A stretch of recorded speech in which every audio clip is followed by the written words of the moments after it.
Salam dan bahagia Ibu dan Bapak Guru.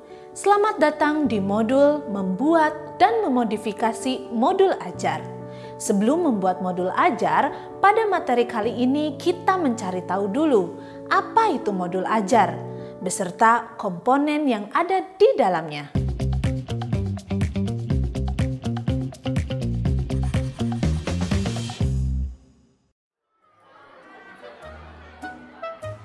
Bu Yani sudah membuat RPP? Saya pakai RPP dari internet. Minggu depan pengawas sekolah datang. Jadi aman. Apa saya ikut cara Bu Yani ya? Iya Pak. Mudah, aman pula dari teguran dan sanksi. Kepala sekolah juga pasti senang. Iya sih Bu, tapi bagaimana ya dengan murid? Saya merasa bersalah karena tidak berdasarkan kebutuhan mereka. Kenapa harus capek membuat RPP sendiri, Pak? Toh nanti kita mengajar pakai buku teks saja. Tidak apa-apa, Pak. Murid juga tidak akan tahu, kan? Merencanakan pembelajaran itu kan gak bisa asal, Bu. Harus disesuaikan dengan kebutuhan murid, latar belakang, tempat tinggal, juga kemampuannya. Itu sangat penting dan akan berdampak ke murid, Bu. Bikin susah diri sendiri. Terserah Pak Tengku saja.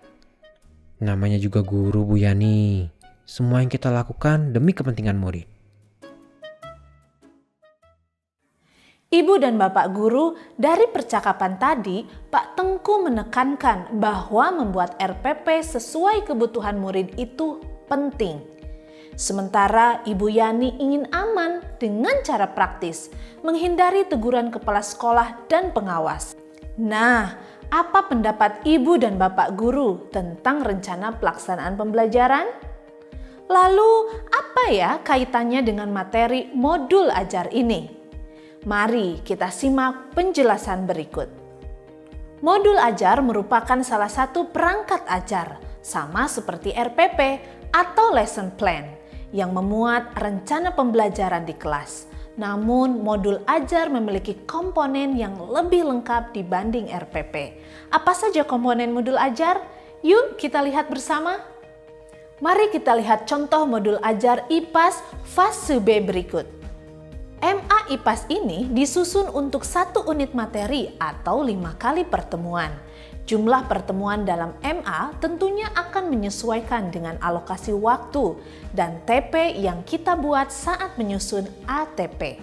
Terdapat beberapa komponen dalam MA, yaitu fase capaian pembelajaran atau CP, jumlah jam pembelajaran atau JP. Bagian ini disesuaikan dengan alokasi yang sudah kita tentukan di awal. Mode belajar yang kita gunakan apakah daring, luring, atau campuran. Tujuan pembelajaran yang sudah kita tentukan saat menurunkan capaian pembelajaran menjadi ATP. Di contoh ini terdapat 3 TP. Dimensi Pancasila, yakni dimensi profil pelajar Pancasila mana yang dapat dipenuhi dengan pembelajaran pada MA ini. Pengetahuan atau keterampilan prasyarat yang perlu dimiliki murid sebelum mempelajari topik tertentu. Kompetensi awal merupakan ukuran seberapa dalam modul ajar ini dirancang. Selanjutnya, komponen-komponen detail per pertemuan, yaitu bahan ajar. Materi apa yang akan diajarkan di pertemuan pertama dan jika ada bahan ajar lain yang dapat dilampir. Pertanyaan pemantik, yakni pertanyaan yang mendorong murid untuk menyelami makna dan manfaat materi pembelajaran bagi kehidupannya. Indikator keberhasilan dari tujuan pembelajaran. Assessment yang berisi rencana assessment di setiap pertemuan. Sarana dan prasarana atau pendukung pembelajaran seperti sumber belajar, media, lembar asesmen, dan lain-lain. Beragam jenis pendukung pembelajaran disesuaikan dengan kebutuhan murid. Rincian kegiatan. Terdapat juga lampiran yang termuat dalam modul ajar yang diisi dengan lembar aktivitas, rubrik penilaian, bahan ajar lain atau media pendukung tambahan yang sekiranya dibutuhkan untuk keperluan mengajar. Lalu berikutnya sama, berisi detail komponen tiap pertemuan. Ibu dan Bapak guru, seperti itulah kira-kira contoh komponen-komponen yang ada pada modul ajar. Namun, ini bukan sebuah keharusan karena bisa disederhanakan atau ditambahkan sesuai kebutuhan. Kita sebagai guru diberikan kemerdekaan untuk menggunakan modul ajar yang sudah tersedia, memodifikasi modul ajar sesuai karakteristik dan kebutuhan murid dan lingkungan, menyusun sendiri modul ajar sesuai dengan karakteristik dan kebutuhan murid dan lingkungan. Pada prinsipnya, modul ajar yang digunakan harus memenuhi 4 kriteria sebagai berikut.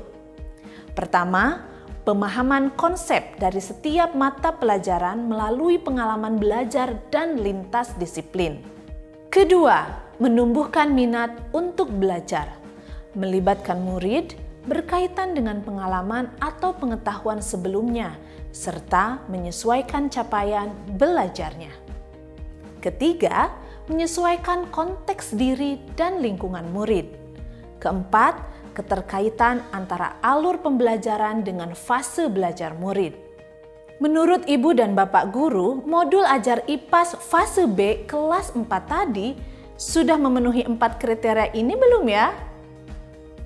Ternyata ada strategi untuk membuat, memodifikasi, dan mengembangkan modul ajar loh Ibu dan Bapak guru. Antara lain, berkolaborasi dengan rekan guru dengan mapel yang sama. Pembagian peran dengan rekan guru satu fase. Misal pembagian penanggung jawab modul ajar, kemudian membagi pengalaman dan pengetahuan kepada rekan guru lain. Ibu dan Bapak guru, modul ajar adalah salah satu bentuk rencana pembelajaran. Maka saat menyusun rencana pembelajaran harus dengan semangat mewujudkan profil pelajar Pancasila. Dengan begitu, ke-6 dimensi dalam profil pelajar Pancasila terus dibangun secara konsisten. Selamat belajar dan mencoba Ibu dan Bapak guru hebat. Salam dan bahagia!